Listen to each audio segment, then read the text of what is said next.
Okay, in this video, I'm gonna take you guys through how exactly I grew my back.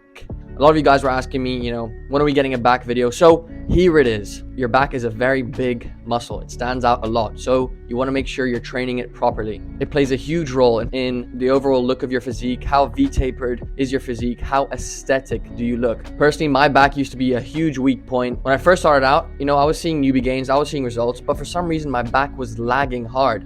Look at this photo. My arms grew a bit, but my back is nowhere to be seen, bro. I thought it was genetic, but as I learned more, as I adapted my training more, I did eventually see progress. Okay, first things first. Just like in my last video when I talked about how important a mind-muscle connection is for growing your chest, it is even more important for growing your back. Because when you train your back, it's more difficult to know and to squeeze the muscles you are working. And this is my number one piece of advice to you guys today. As soon as I started focusing on a mind-muscle connection for my back, my progress skyrocketed. So first of all, let me start off with the lats, which is probably the most important part of the back. So what helps with the lat engagement? What helps with the lat activation? Pre-exhaustion sets. So typically what I'll do at the start of every pull day, I will do a lat pre-activation movement. My go-to is cable pullovers, 2 to 3 sets, around 10 to 15 reps. What you want to do is keep it slow and controlled. Focus on getting a mind-muscle connection with your lats. Focus on your lats engaging and focus on pushing blood into your lats. You can do it with an easy bar, a rope, whatever feels comfortable for you, whatever you feel the best contraction. As long as you're getting a pump, that's what matters.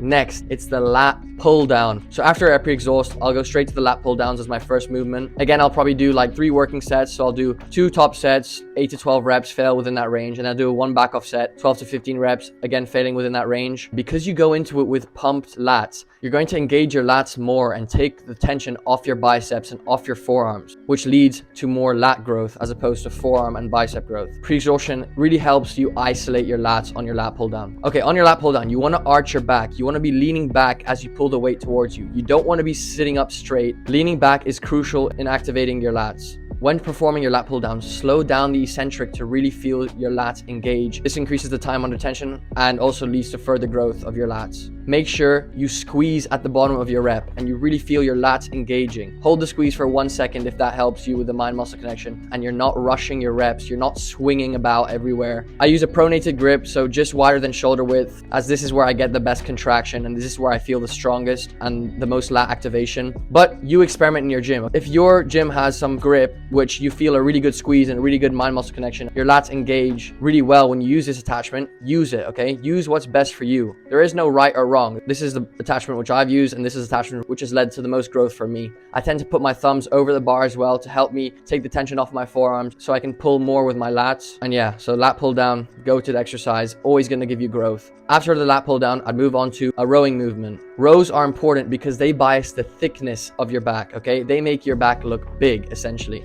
So typically, I'd vary the exercise from time to time. I'd vary the grip from time to time. I'd experiment with different rowing variations on my pull days. All these rowing movements will lead to similar growth, right? It's just about finding what works for you, and it's about experimenting and trying different variations of rows. I'd typically do 2 rowing movements in my pull days. So if I'm doing a chest-supported seated row, I do 1 top set, heavy as I can go, slow and controlled reps, getting a stretch in at the top of the rep, and squeezing and feeling the lat contract, okay? Then my back off set, I'll do 12 to 15 reps. Again, focusing on keeping the tension on the lats and not pulling with my arms, pulling with my back. And then I'd wait 10 seconds or take 10 deep breaths and then repeat using the same weight as my back off set. And my second rowing movement, whether that's a barbell row or another chest supported row variation or a cable row, I'll do 1 top set, 1 back off set. And after my back off set, I drop the weight by 50% and then go till failure. And getting a stretch in on your rows is also very important. As I mentioned before, the more you get a stretch in, the more time under tension you give to your lats and the more lat fibers incorporated in the movement. Pull with your back and not your arms, okay? This applies to any back movement. This is also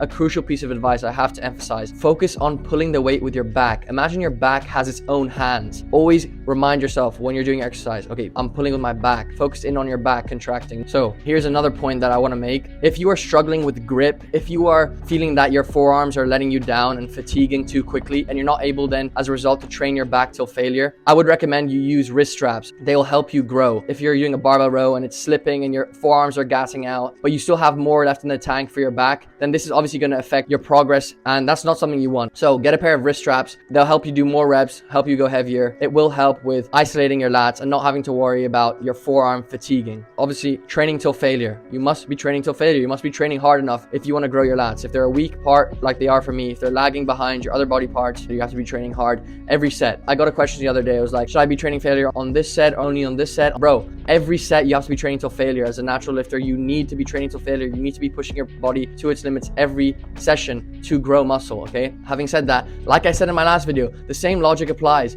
You have to be resting between sets, especially on your rowing movements. If you're training intensity with a heavy weight, you need to recover between sets. You need to wait 3-4 minutes. If you're resting like 30 seconds, don't wonder why you're so much weaker in your second working set than your first. You have to let your back recover. You won't reach your potential in the next set, and therefore you won't grow. So make sure you're training hard and you're resting properly and sufficiently between sets. Finally, something that I need to train more of, okay? I'm not gonna lie, I do not train my traps enough, but I have started to, because I realize that they are very important for the aesthetics of your physique. I've started incorporating barbell shrugs after my back movements are done. I'll like do 2 sets of 10 to 15 till failure. I'll use wrist straps so that my forearms don't fatigue and don't tap out. Again, slow and controlling the eccentric, feeling your traps stretch, and then shrugging the weight up with your traps, not your arms, and squeezing. I'm already seeing some progress in my traps because of barbell shrugs. So that's another very good exercise, which I highly recommend you try fit into your pull days. That is how I typically go about growing my back on my ideal pull day. As long as you're getting in a lat pull down, 2 rowing movements, and if you can get a shrugging movement in.